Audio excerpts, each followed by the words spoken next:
고린도전서 6장 11절에서 14절 말씀 다 같이 한 절씩 교독하겠습니다. 너희 중에 이 같은 자들이 덜어 있었으나 너희가 우리 하나님의 영을 통해 주 예수님의 이름으로 씻기고 거룩히 구별되어 의롭게 되었느니라. 모든 것이 내게 적법하나 모든 것이 적법하느냐 아니하며 모든 것이 나를 위해 적법하나 내가 어떤 것에 걷는 아래에도 누리지 아니하리라. 음식들은 배를 위해 있고 배는 음식들을 위해 있거니와 하나님께서는 그것과 그것들을 다 멸하시리라. 이제 몸은 음행을 위해 있지 아니하고 주를 위해 있으며 주께서는 몸을 위해 계시느니라. 하나님께서 주를 일으키셨고 또한 자신의 권능으로 우리도 일으키시리라. 아멘. 잠시 말씀에 제가 기도하겠습니다. 오늘 말씀의 제목은 우리 몸이 존재하는 목적입니다. 우리 몸이 존재하는 목적이라는 제목으로 하나님의 말씀을 나누는 시간 갖도록 하겠습니다. 저와 여러분의 몸은 나를 위해 존재하는 것이 아니고 또 음행을 위해 존재하는 것이 아니고 주를 위해 존재하는 것이다 라고 성경은 말씀하고 계십니다. 저와 여러분의 몸이 존재하는 목적이 누굴 위해서예요? 주를 위해 존재한다 라는 것입니다. 먼저 고린도전서 6장 11절 말씀 보도록 하겠습니다. 11절 같이 읽겠습니다. 시작. 너희 중에 이 같은 자들이 덜어 있었으나 너희가 우리 하나님의 영을 통해 주 예수님의 이름으로 씻기고 거룩히 구별되어 의롭게 되었느니라. 지금 사도 바울은 너희 중에 고린도 교회 성도들 중에 이 같은 자들이 덜어 있었으나 라고 말씀하고 계십니다. 고린도 교회 성도들 중에 이 같은 자들은 바로 윗구절에 있는 9절과 10절에 기록된 이 같은 자들이 덜어 있었다라는 말씀입니다. 9절, 10절 이렇게 눈에 보시면 고린도 교회 성도들 중에 음행하는 자들이 있었고 또 우상 숭배하는 자들이 있었고 간음하는 자들이 있었고 여성화된 남자가 있었고 남자가 남자와 더불어 자신을 욕되게 하는 남자가 있었고 도둑질하는 자가 있었고 탐욕을 부리는 자가 있었고 술 취하는 자가 있었고 욕하는 자가 있었고 착취하는 자가 덜어 있었다라는 것입니다. 고린도 교회 성도들 다는 아니지만 그들이 구원받기 전에 덜어 이런 일들을 행하던 그러한 자들이 있었다라는 것입니다. 있었으나 과거형이죠. 이렇게 쓰였기 때문에 구원받기 전에 고린도 교회 성도들 가운데 이러한 불의한 자들이 덜어 있었다라고 성경은 말씀하십니다. 근데 너무나 감사한 사실은 뭐냐면 너희가 오늘 본문 말씀을 보면 너희가 우리 하나님의 영을 통해 주 예수 그리스도의 이름으로 씻기고 거룩히 구별되어 의롭게 되었다라는 것입니다. 불의한 자가 의롭게 된 거예요. 누굴 통해? 우리 하나님의 영을 통해 그리고 주 예수 그리스도의 이름으로. 우리는 주 예수 그리스도의 보혈로 씻겼을 뿐만 아니라 주 예수 그리스도의 이름으로 씻겼다라고 성경은 말씀하고 계십니다. 우리가 기도할 때 하나님 아버지께 누구의 이름으로 기도해요? 주 예수 그리스도의 이름으로 기도합니다. 저와 여러분이 죄들이 씻긴 것, 주 예수 그리스도의 이름으로 씻겼다. 너무나 중요한 거예요. 다른 예수가 아니에요. 주 예수 그리스도의 이름으로 씻겼다. 그리고 거룩히 구별되어 의롭게 되었다라고 말씀하고 계십니다. 그러니까 불의한 자가 지금 의롭게 된 것입니다. 그러니까 아무리 불의한 자라 할지라도 여기서 동성연에서도 나오는 거예요. 불의한 자, 구원받지 않은 자들 가운데 이러이러한 자들이 있다라는 겁니다. 아무리 추악하고 더러운 죄를 지은 불의한 자라 할지라도 하나님의 영을 통해 주 예수 그리스도의 이름으로 씻기고 거룩히 구별되어 의롭게 될 수 있다라고 성경은 말씀하십니다.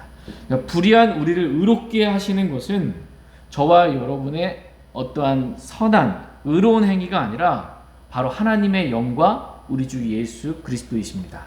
우리를 의롭게 하시는 분이십니다. 다 같이 디도서 3장 5절 말씀 보겠습니다.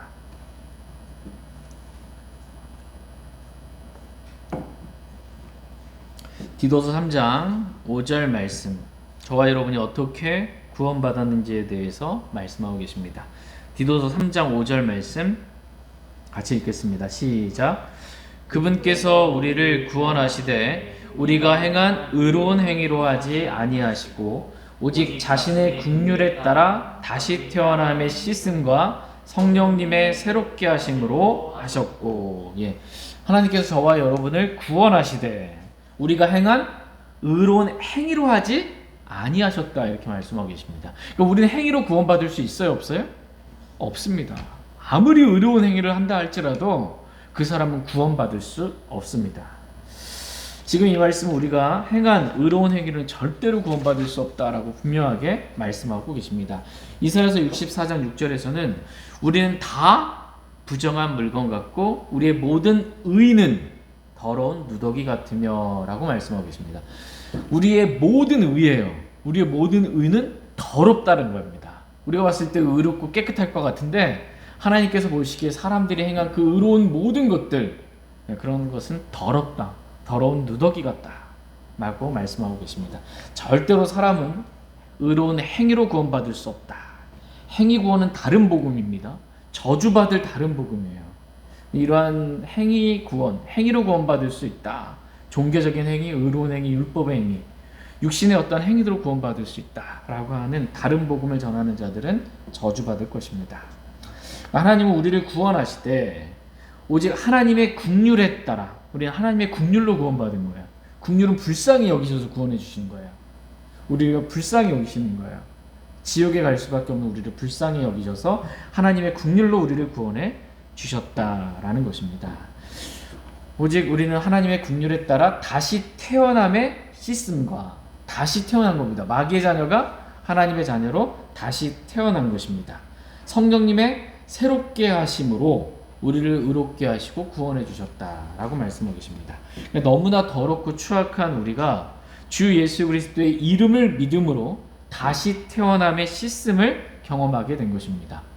하나님의 자녀가 된 거예요. 마귀의 자녀에서 다시 태어난 것입니다. 옛사람에 속한 모든 것들이 단번에 영원히 씻겨지게 된 것입니다. 그래서 마귀의 자녀였던 우리가 주 예수 그리스도를 믿을 때, 즉 주 예수 그리스도를 우리가 마음에 영접할 때 우리가 하나님의 자녀로 다시 태어남의 씻음을 경험하게 된 것입니다. 여러분 이러한 경험을 하셨습니까? 아멘. 이 느낌이 아니고 믿으면 이 경험이 이루어진 것입니다. 그렇게 해주신 것입니다. 이러한 다시 태어남은 성령님의 역사가 없이는 불가능한 것이기 때문에 성령님의 새롭게 하심이 우리가 구원받을 때 성령님의 새롭게 하심이 있었다라고 성경은 말씀해주고 계십니다. 성령님께서 우리를 새롭게 하셨어요. 근데 이 새로움은 과거의 어떤 부분을 조금 고친, 조금 바꾼 새로움이 아니고 완전히 새롭게 한, 그래서 완전히 아예 새로운 창조물이 되게 하신 것입니다. 다 같이 고린도후서 5장 17절 말씀 보겠습니다. 고린도후서 5장 17절.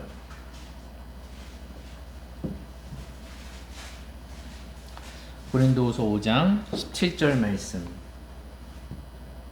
같이 읽겠습니다. 시작. 그런즉 누구든지 그리스도 안에 있으면 그는 새로운 창조물이라. 옛 것들은 지나갔으니 보라 모든 것이 새롭게 되었도다. 아멘. 어떠한 죄를 지었든지 그 사람이 그리스도 안에 있으면, 여기 뭐야? 구원받으면입니다. 그리스도 밖에 있었던 우리가 그리스도의 피로 가까워졌습니다. 우리가 그리스도 안에 있으면 그는 새로운 창조물이다, 이렇게 말씀하고 계십니다. 저와 여러분은 구원받을 때 새로운 창조물이 된 거예요. 그리스도인이라는 새로운 창조물이 된 것입니다. 원래는 유대인, 이방인밖에 없었잖아요. 민족주의 볼 때 그리스도인이라는 새로운 창조물이 탄생한 거예요. 그리스도인이 된 것입니다. 옛 것들은 지나갔으니 보라 모든 것이 새롭게 되었다라는 것입니다. 모든 것이 새롭게 된 거예요. 그래서 과거에 우리가 구원받기 전 그 과거에 우리가 얽매일 필요가 없다라는 거예요. 왜? 우리는 구원받을 때 그리스도 함께 십자가에 못 박혀 죽었어요. 과거에 있었던 나는 없는 거예요. 이제 다 죽은 겁니다. 모든 것이 새롭게 된 것입니다.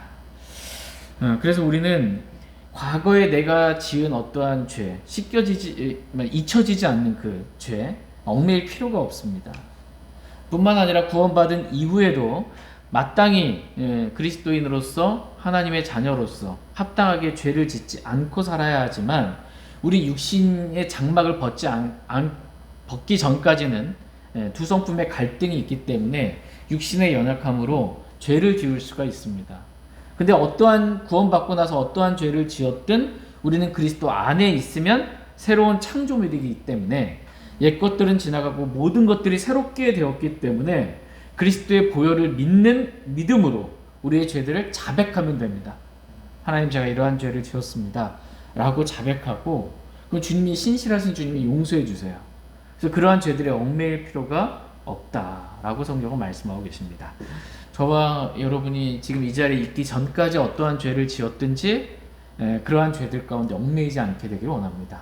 우리가 다시 새롭게 정말 주님을 섬길 수 있는 은혜의 시간 되길 원합니다. 그리스도인들은 어떤 것에 대해서 얽매일 필요가 없는 자유가 있습니다. 다 같이 고린도전서 6장 12절 말씀 보겠습니다. 고린도전서 6장 12절.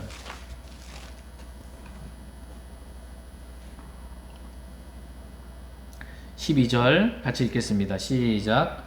모든 것이 내게 적법하나 모든 것이 적절하지는 아니하며 모든 것이 나를 위해 적법하나 내가 어떤 것의 권능 아래에도 놓이지 아니하리라. 하나님의 영을 통해 예수 그리스도의 이름으로 씻기고 거룩히 구별되어 의롭게 된 사도 바울에게 있어서, 또 저와 여러분들에게 있어서 모든 것이 적법하다, 이렇게 말씀하고 계십니다. 적법하다, 법은 하나님의 말씀이에요. 이 적법하다, 법에 어긋나지 않기 때문에 자유로운 거예요. 우리는 그 법 안에서, 진리 안에서 우리는 뭘 하든지 자유롭다라는 것입니다. 다시 요한복음 8장 32절 말씀 보겠습니다. 요한복음 8장 32절 말씀. 그냥 법 안에만 있으면 적법하니까 뭘 해도 자유로운 거예요. 적법하니까 법 안에 있으면. 이 법은 하나의 말씀이고 이 법은 진리입니다. 요한복음 8장 32절 말씀 같이 읽겠습니다. 시작. 또 너희가 진리를 알리니 진리가 너희를 자유롭게 하리라 하시니라. 진리를 알리니 진리가 너희를 어떻게 한대요? 자유롭게 하리라 라고 말씀하고 계십니다. 우리가 진리 안에만 있으면 자유로운 거예요. 성령은 진리이시고 진리의 영이십니다. 주의 영이 계신 곳에는 자유가 있다, 이렇게 말씀하고 계시고, 주의 말씀 안에 우리가 있기만 하면 자유롭습니다. 요한복음 8장 36절 말씀 보겠습니다. 36절 같이 읽겠습니다. 시작. 그러므로 아들이 너희를 자유롭게 하면 너희가 참으로 자유롭게 되리라. 우리를 자유롭게 하시는 분이 누구세요? 하나님의 아들 예수 그리스도이십니다. 하나님의 아들 예수 그리스도가 우리를 자유롭게 하시는 분이세요. 저와 여러분은 어떤 것에 얽매일 필요가 없는 참된 자유가 있습니다. 그런데 여기서 보면 32절 말씀에서는 진리를 알리니 진리가 너희를 자유롭게 한다고 말씀하고 계세요.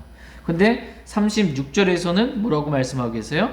아들이 너희를 자유롭게 하면 이라고 말씀하고 계십니다. 그러니까 아들이 뭐라는 거예요? 하나님의 아들 예수 그리스도가 진리라는 것입니다.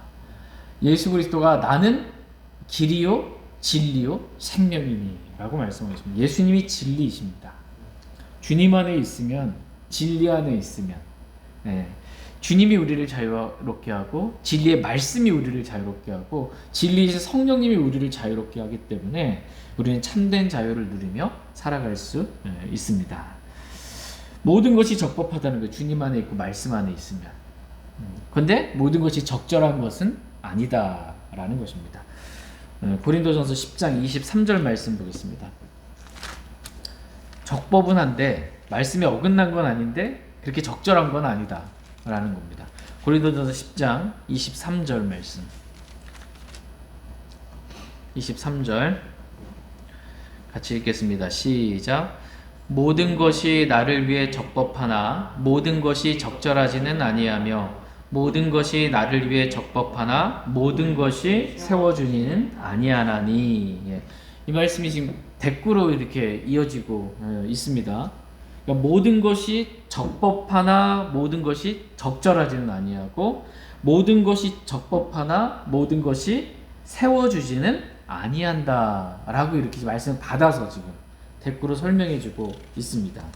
그러니까 이 말씀의 의미가 뭐냐면 적법 앞에는 적법하나 적법하나죠. 적법은 적법이고 그러면 적절하진 아니하다라고 하면서 모든 것이 세워주는 것은 아니다. 적절을 지금 뭘로 받았냐면 세워주는 것으로 받았습니다. 그러니까 형제를 세워주는 것은 적절한 거예요.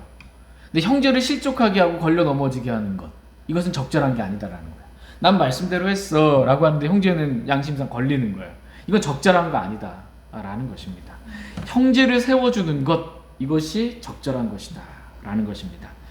두 번째로 또 무엇이 적절한 것인가? 오늘 본문 말씀 고린도전서 6장 12절 말씀 보겠습니다.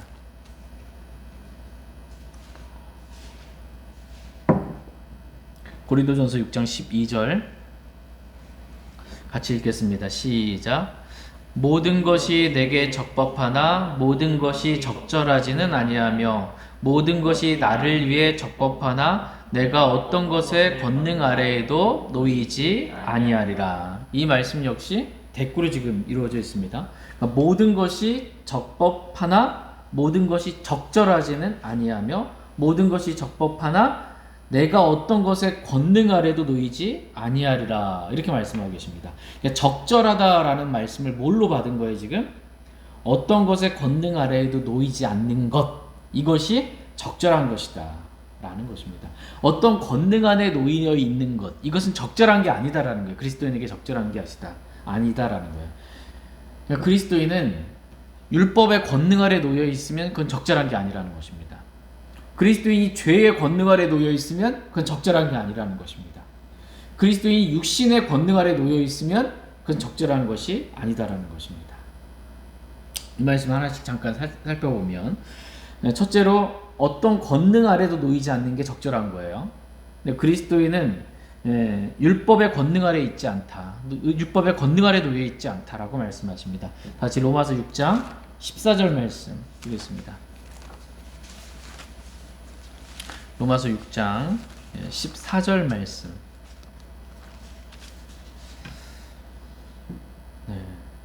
14절 같이 읽겠습니다. 시작. 너희가 율법 아래 있지 아니하고 은혜 아래 있으므로 제가 너희를 지배하지 못하리라. 너희가 율법 아래 있지 아니하고 라고 말씀하고 계십니다. 저와 여러분 율법의 저주로부터 예수님께서 구속해 주시고 우리를 은혜 아래 있게 하셨다라고 성경은 말씀하고 계십니다. 그러므로 그리스도인 저와 여러분들은 율법 아래서 율법의 구속 가운데 율법이 하라는 대로 그렇게 살 필요가 없다라는 것입니다. 율법 아래에 놓여 있는 것, 율법의 권능 아래에 있는 것, 이건 그리스도인에게서 적절한 게 아니다라는 것입니다. 우리는 대신 하나님의 은혜 아래에 있다라는 것입니다. 그래서 은혜 아래에 있기 때문에 뭘 해도 자유로운 거예요. 은혜는 뭐예요? 값없이 공짜로 하나님이 다 해주시는 거예요. 그러니까 내가 뭔가를 지키고 하려고 하는 삶이 아니라 하나님이 은혜로 해주시는 삶을 사는 것입니다. 주님이 다 해주신 거예요. 은혜로. 얼마나 자유롭고 감사가 넘치는 삶입니까? 저희 모두가 주님께서 해주시는 은혜로 이루어주시는 은혜의 삶을 살게 되길 원합니다. 두 번째로 그리스도인은 죄의 권능 아래 있지 않다라고 말씀하십니다. 다시 로마서 6장 7절 말씀 보겠습니다. 로마서 6장 7절 같이 읽겠습니다. 시작. 죽은 자는 죄로부터 해방되었느니라. 죽은 자는, 저와 여러분은 그리스도와 함께 십자가에 못 박혀 죽은 자입니다. 여러분 이거 믿으십니까? 우린 죽은 자예요. 예창조에 속한 모든 것들 다 죽은 거예요. 죽은 자는 어떻대요? 죄로부터 해방되었다. 이렇게 말씀하고 계십니다. 저와 여러분은 죄의 권능 아래 더 이상 살 필요가 없어요. 죄의 권능 아래, 이 죄로부터 완전히 해방되었다라고 성경은 말씀해 주고 계십니다. 결코 우리가 죄의 종노릇하며 살지 않게 되기를 원합니다. 믿음으로 우리가 승리하는 삶을, 참된 자유를 누리며 살기 원합니다. 이게 적절한 것이다라는 겁니다. 죄의 권능 아래 있지 아니하는 것. 세 번째로 그리스도인은 육신의 권능 아래 있지 않습니다.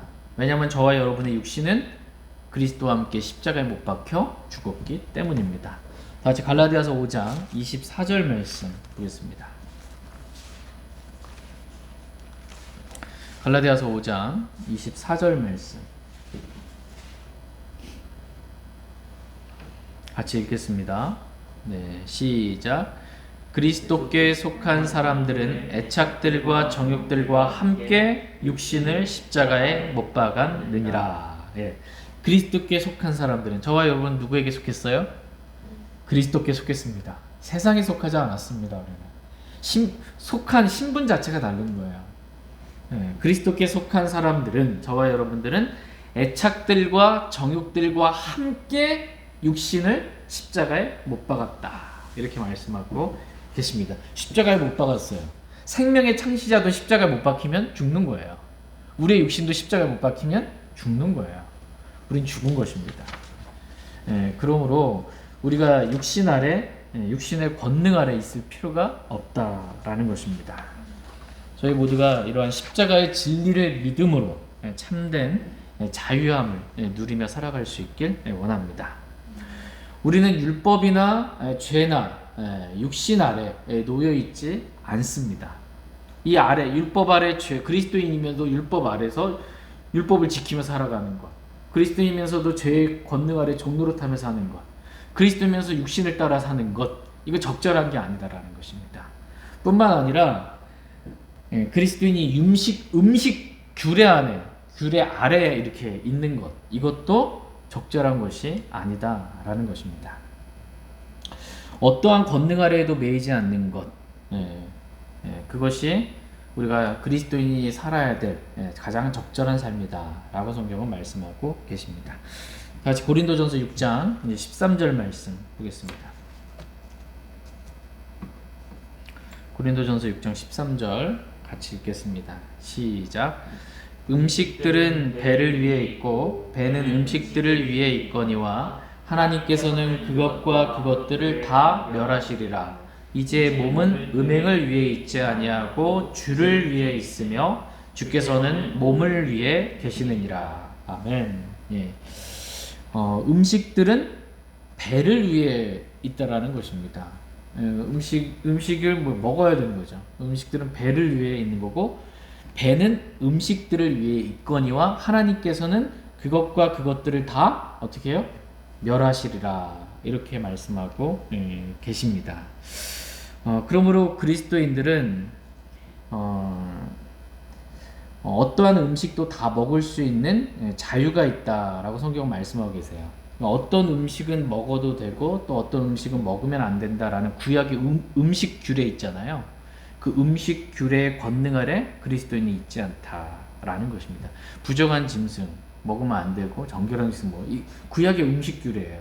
우리 그리스도인, 신약의 그리스도인들은 매여 있지 않다라는 것입니다. 이 권능 안에 있지 않고 무엇이든 마음대로 먹을 수 있는 자유가 있다라는 것입니다. 근데 피는 하나님께서 구약 시대든 신약 시대든 금하신 거예요. 피채 먹지 마는 겁니다. 음식을 먹을 때 피와 함께 먹어서는 안 된다라는 거. 이거 하나가 이제 제약이 있는 것입니다. 디모데전서 4장 3절 말씀 보겠습니다. 피는 음식이 아니에요. 생명이죠, 그죠? 디모데전서 4장 3절 말씀. 디모데전서 4장 3절 말씀 같이 읽겠습니다. 시작. 이들이 혼인을 금하고 음식물을 삼가라고 명령할 터이나 음식물은 하나님께서 창조하사 진리를 믿고 하는 자들이 감사함으로 받게 하셨느니라. 예. 모든 음식물들은 하나님께서 창조하시고 진리를 믿고 아는 자들이 감사함으로 먹으라고 주신 것들입니다. 근데 1절 말씀해 보시면 끝부분에 마귀들의 교리에 주의를 기울인다. 마지막 때의 특징 가운데 하나가. 그래서 마귀들의 교리가 무엇인지 지금 설명해 주시는 거예요. 마귀들의 교리가 뭐니 3절에 설명해주고 있는데 이게 뭐예요?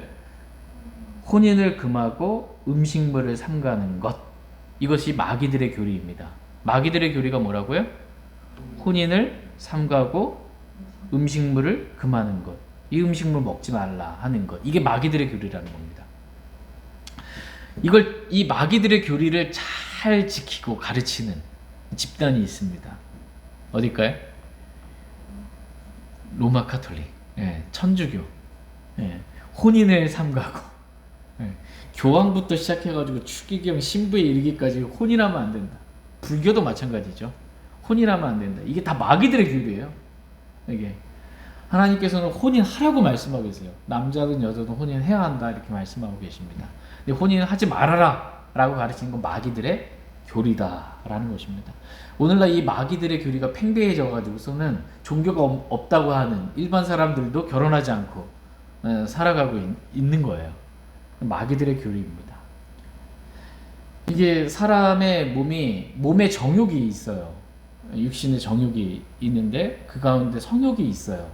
이거 근데 혼인을 삼가니까 어떻게 되는 거예요? 부부관계에서가 아닌 다른 데서 풀 수밖에 없으니까 음행이 창궐하게 될 수밖에 없는 것입니다. 그래서 중세시대 때 이 로마 카톨릭 안에 수녀원 안에 이 신부들과 음행하고 낳은 아이들을 죽인 수많은 아기 뼈들, 신생아 뼈들 너무나 많은 겁니다. 마귀들의 교리입니다. 혼인을 삼가는 것. 또한 음식물을 삼가는 것, 이거 역시 마귀들의 교리인데 로마 카톨릭에서는 금요일에는 고기를 삼가라고 이렇게 가르칩니다. 그러니까 주님의 죽으심의 그 고통에 동참하는 의미로 금욕을 하라라고 가르치는 거예요. 무슬림도 마찬가지입니다. 음식을 삼가는 교리들이 있습니다. 어떤 일정 기간 동안에는 음식을 먹지 말게 하고 금식의 기간을 갖게 하고 이게 땡 치면 이제 막 그때서부터 술집이고 뭐고 다 난리 나는 거예요. 음식점이. 그래서 방탕으로 이어지게 되는 것을 보게 됩니다. 마귀들의 교리입니다. 다. 그러나 그리스도인들은 이러한 음식 규례의 권능 아래 있지 않습니다. 왜냐하면 하나님께서 음식물은 진리를 믿고 아는 자들이 감사함으로 먹으라고 주신 것이기 때문입니다. 어떤 음식은 되고 안 되고 이런 음식 규례에 얽매일 필요가 없다라는 것입니다. 하나님께서는 그것과 그것들을 다 멸하시리라 이렇게 말씀하고 계세요. 그래서 그것은 배예요. 배와 그것들, 음식들을 다 멸하시겠다. 하나님은 멸하시는 분이세요. 하나님은 소멸시키시는 불이세요. 소멸하는 불이면 하나님이 사라지는 거고 소멸시키시는 불이세요. 하나님은 배와 음식들을 다 멸하시는 그러한 분이십니다. 언제 멸하실까요?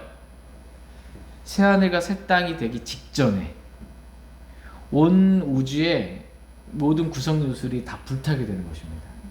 흰 왕자 심판석 때 하늘에서 불이 내려와서 그때 다 없어지는 거예요. 이때 배와 음식들도 주님이 다 멸하십니다.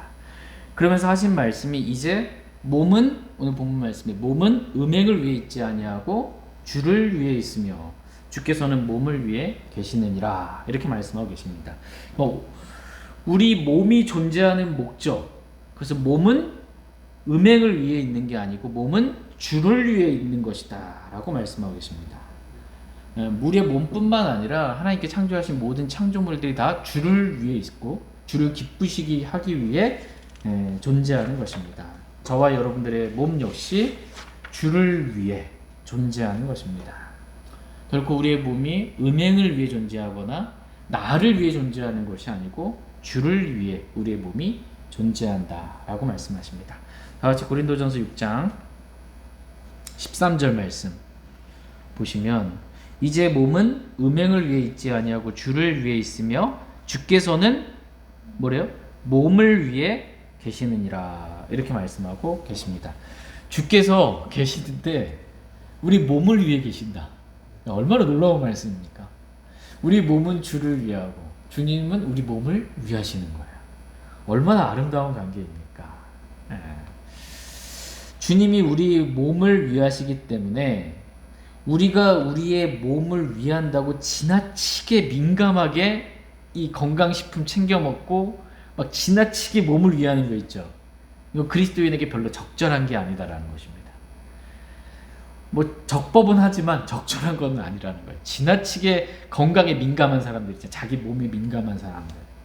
그래서 막 영양제 수없이 챙겨 먹고 막 하는, 너무 그렇게 하는 것은 적절한 게 아니다라는 거예요.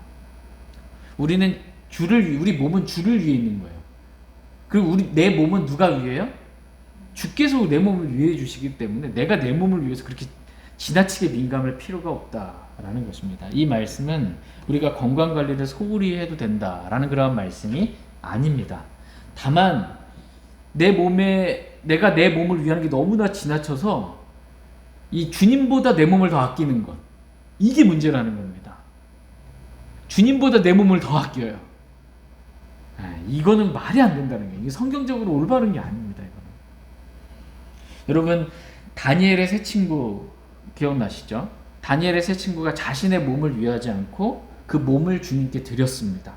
그래서 용광로에 던져졌지만 그럼에도 불구하고 주께서는 그 용광로에서 그들과 함께 계시면서 그들의 몸을 위하셔서 불 냄새 하나, 그을음 하나 그 몸에 해를 가하지 못하도록 주님께서 지켜주신 것처럼 주님께서 저와 여러분의 몸을 위하시는 그러한 분이십니다. 물론 여기서 주님께서 몸을 위하신다라는 말씀은 교리적으로 주께서 몸을 위하신다, 이 말씀은 뭐냐면 우리의 몸을 그리스도의 부활하신 몸과 같이 우리 몸을 역시 부활한 몸으로 그렇게 살리신다라는 겁니다. 그렇게 위하신다라는 겁니다. 다시 고린도전서 6장 14절 말씀 보겠습니다.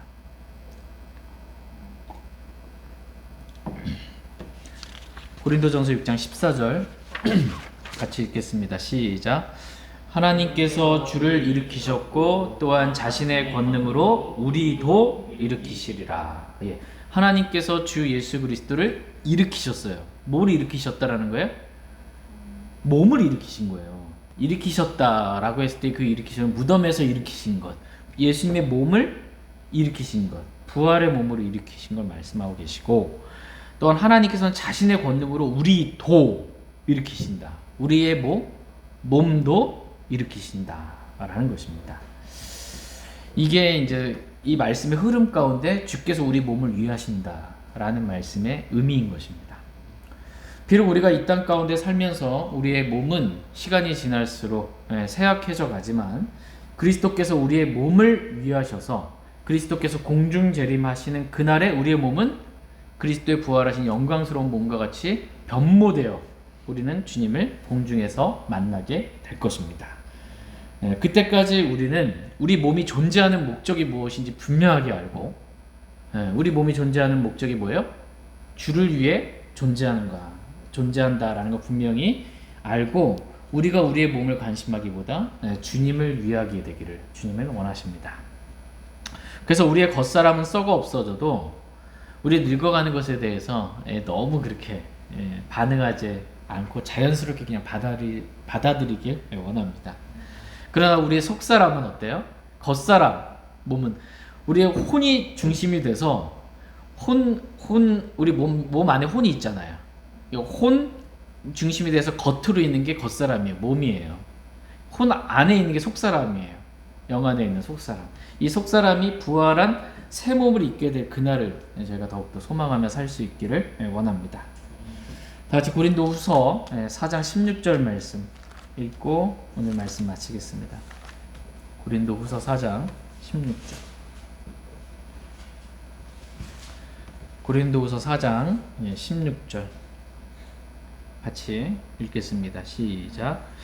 이런 까닭에 우리가 낙심하지 아니하노니 우리의 겉사람은 썩어 없어져도 속사람은 날마다 새로워지는도다. 아멘.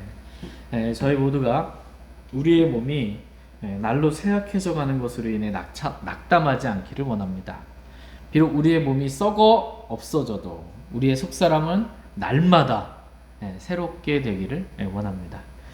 말씀으로 새롭게 되고 주님으로 새롭게 되고 성령님으로 새롭게 되는 거예요.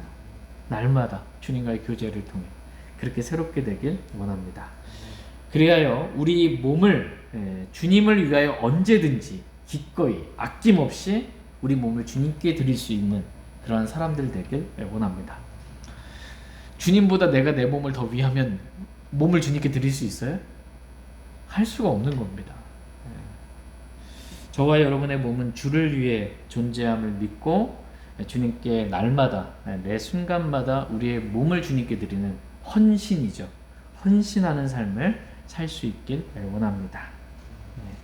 제가 기도하고 개인적으로 주님 앞에 나아가 기도하는 시간 갖도록 하겠습니다.